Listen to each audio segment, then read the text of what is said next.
Support terus channel YouTube Ketapang TV Jurnal dengan cara di like, comment, and subscribe. Jangan lupa aktifin juga tombol lonceng notification-nya ya.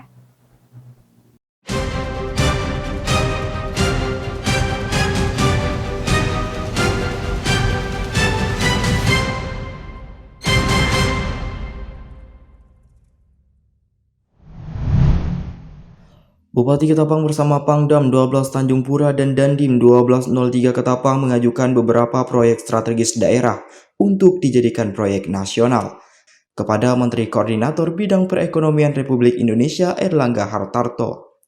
Jadi begini, terima kasih. Selamat siang.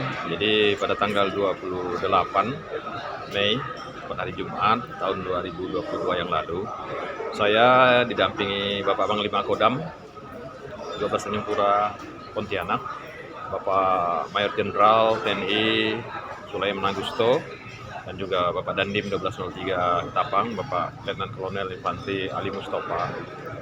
Kami bertemu dengan Bapak Menteri Koordinator Perekonomian Republik Indonesia, Bapak Erlangga Hartarto, dengan tujuan kita Kabupaten Ketapang mengusulkan beberapa proyek strategis di daerah yang kita usulkan untuk bisa menjadi proyek strategis nasional.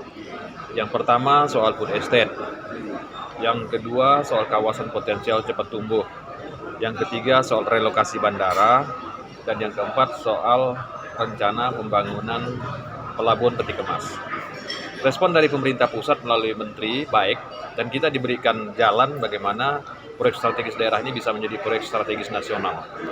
Namun dalam hal ini ada opsi yang disampaikan beliau dalam arahan bahwa sehubungan dengan pemerintah Indonesia saat ini sedang mempersiapkan rencana ibu kota negara baru, terus juga pemulihan pandemi COVID dan persiapan pemilu, baik pemilu presiden, pemilu legislatif, dan pilkada serentak tahun 2024, maka disarankan kepada pemerintah Kabupaten Ketapang supaya proyek-proyek strategis ini dibiayai melalui dana pihak ketiga, ataupun dalam hal ini dalam developer ataupun investor. Nah, sehingga mereka-mereka inilah yang mengusulkan kepada pemerintah melalui pemerintah Kabupaten Ketapang, mengusulkan pemerintah pusat supaya ini menjadi proyek strategis nasional dengan dana yang bersumber dari dana pihak ketiga atau swasta. Tidak. Kita kan rencana awal bagaimana ada food estate. Soal pengelolaannya apakah skemanya melalui anggaran negara maupun anggaran swasta, itu bukan persoalan. Yang penting ini bisa menjadi proyek strategis nasional dulu. Ini yang harapan kita. Soal skemanya, apakah skema pemerintah dikelola secara pemerintahan atau skema bisnis murni, itu tinggal nanti pengaturan tindak lanjut daripada legalitasnya. Sangat baik. Kita sudah membaca peluang-peluang yang ada, dan mungkin di dalam waktu yang tidak terlalu lama saya akan merapatkan kembali seluruh stakeholder maupun dunia usaha untuk sama-sama kita menyusun skema percepatan perizinannya maupun skema percepatan pengelolaannya. Proyek strategis daerah yang diajukan diantaranya Food Estates Kabupaten Ketapang, rencana pengembangan kawasan potensial cepat tumbuh, serta rencana relokasi Bandara Rohadi Usman dan rencana pembangunan pelabuhan Peti Kemas Ketapang. Baik, soal food estate kita akan lebih memfokuskan kepada industri pertanian. Artinya produk yang dihasilkan adalah pangan, ikan, dan daging. Oleh sebab itu kita sosialisasikan kepada masyarakat, mari kita masyarakat Kabupaten Ketapang ini tidak hanya pada food estate-nya hanya sebagai pilot project saja, tapi ada potensi-potensi pangan yang menyebar di seluruh 20 kecamatan. Nah, kita sosialisasikan bagaimana masyarakat Kabupaten Ketapang yang 85% adalah petani yang menggantung hidupnya kepada kegiatan agroekonomi, mereka bisa giat dalam menumbuhkan usaha di bidang pertanian. Nah, yang nanti outputnya, hasil produksinya berupa ikan, daging, dan tentunya pangan. Dan ini merupakan upaya pemerintah Kabupaten Ketapang menciptakan Kabupaten Ketapang menjadi kabupaten yang mempunyai ketahanan pangan yang tangguh. Jadi kita selalu sosialisasikan itu. Jadi kita tidak bisa memaksakan daerah yang tidak cocok dengan pertanian tidak cocok dengan peternakan, kita paksakan. Nah, mungkin ini cocoknya perikanan, ya kita fokus di perikanan. Kepada daerah yang peternakan, kita peternakan. Kepada daerah yang budidaya pangan, ya pangan. Nah, itu. Jadi saya pikir tidak semua daerah harus kita paksakan dengan komoditi yang sama.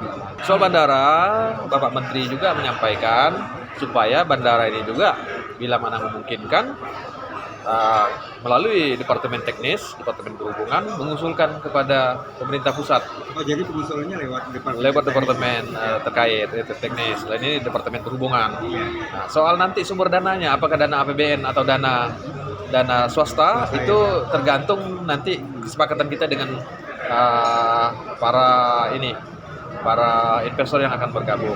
Nah, kalau kita berharap kepada dana APBN itu bisa, tapi mungkin waktunya lama. Karena harus menyiapkan bagaimana kemampuan keuangan negara. Nah, untuk kawasan peti kemas, pertama Pak Menteri tanya, sudah banyakkah industri yang memerlukan ekspor dari daerah tersebut dalam peti kemas? Beliau tanyakan bagaimana dengan ini BHW. BHW itu kan alumina yang curah, terus juga tambang yang lain. Kita bilang belum. Nah, tetapi kelak dengan akan ada berdirinya kawasan industri, tentunya ekspor dari Ketapang harus melalui peti kemas. Kalau kepada hal-hal yang bukan berkaitan dengan CPO, bukan berkaitan dengan tambang, misalnya industri refinery yang menghasilkan minyak goreng kemasan misalnya, ataupun bahan turunan dari CPO, tentu kan harus dimasuk dalam peti kemas. Nah, ini yang kita persiapkan. Dan ini tentunya memerlukan studi di mana letak laut yang agak dalam. Nah, ini kita sedang mencari, melakukan sounder atau pengukuran daerah lepas pantai yang airnya cukup dalam, yang bisa disandari kapal-kapal yang bermuatan banyak untuk kapasitas muatan peti kemas. Saat ini pemerintah Kabupaten Ketapang sedang melakukan identifikasi lokasi dulu. Setelah teridentifikasi nanti baru kita melakukan pengukuran. Wacana itu. Kemarin pelang ya Pak? Kemarin di Pelang, itu salah satu alternatif. Ya. Bisa juga nanti bergabung dengan KBS, pelabuhannya cukup dalam, atau di kawasan potensial cepat tumbuh. Nanti akan kita lihat dari beberapa cadangan lokasi ini mana yang sangat layak. Kemarin ada dari Punik Alumina Industri, mereka akan membangun kawasan industri smelter, tetapi tidak maksimal, hanya separuh. Jadi kita sedang melakukan promosi mana investor yang bisa masuk untuk berinvestasi di kawasan potensial cepat tumbuh tersebut. Karena memang KPCT ini, kawasan potensial cepat tumbuh ini merupakan inisiasi dari Departemen PU dan Perumahan Rakyat Republik Indonesia. Jadi kita tinggal menyesuaikan. Sehubungan dengan adanya persiapan pembangunan ibu kota negara baru, pandemi COVID-19, serta pemilu serentak 2024, maka dalam arahan Menko Republik Indonesia supaya proyek strategis daerah ini bisa menjadi proyek strategis nasional dengan biaya pihak ketiga atau swasta ataupun investor. Dari Kabupaten Ketapang, Iqbal Arianto Sigit melaporkan untuk Ketapang TV Jurnal.